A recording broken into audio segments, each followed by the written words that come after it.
Urea కొరతపై నిరసన తెలుపుతూ YCP ఆధ్వర్యంలో పెద్దాపురంలో రైతు పోరుబాట కార్యక్రమం నిర్వహించారు. వైసీపీ రాష్ట్ర కమిటీ పిలుపు మేరకు పెద్దాపురం డివిజన్ పరిధిలోని 4 నియోజకవర్గాల నుంచి పెద్ద సంఖ్యలో రైతులు, వైసీపీ శ్రేణులు, మహిళలు ఈ ర్యాలీలో పాల్గొన్నారు.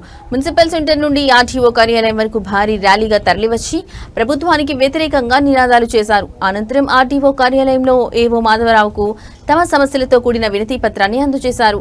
మాజీ మంత్రి దాడిశెట్టి రాజా మాట్లాడుతూ తెలుగుదేశం ప్రభుత్వం రైతుల పక్షాన నిలబడకుండా యూరియాను అందించకుండా చేస్తుందని ఆరోపించారు. తెలుగుదేశం నాయకులు యూరియాను బ్లాక్ మార్కెట్లో అమ్ముకుని సొమ్ము చేసుకుంటున్నారని ఆయన విమర్శించారు. రైతుల అవసరాలను నిర్లక్ష్యం చేయడం ద్వారా వ్యవసాయ వ్యవస్థను నిర్వీర్యం చేస్తున్నారని మండిపడ్డారు. దవులూరి దొరబాబు మాట్లాడుతూ ప్రభుత్వం రైతుల సమస్యల పట్ల నిర్లక్ష్యంగా వ్యవహరిస్తోందని, యూరియాను కృత్రిమంగా కొరత సృష్టించి బ్లాక్ మార్కెట్ కు తరలిస్తోందని ఆరోపించారు.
కష్టపడి నేను పని ఉండదు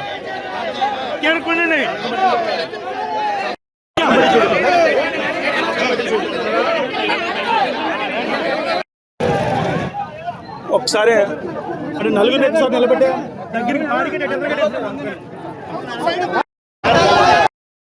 వెనకరండి మీరు ఒకసారి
జై గిరన్న జగనన్న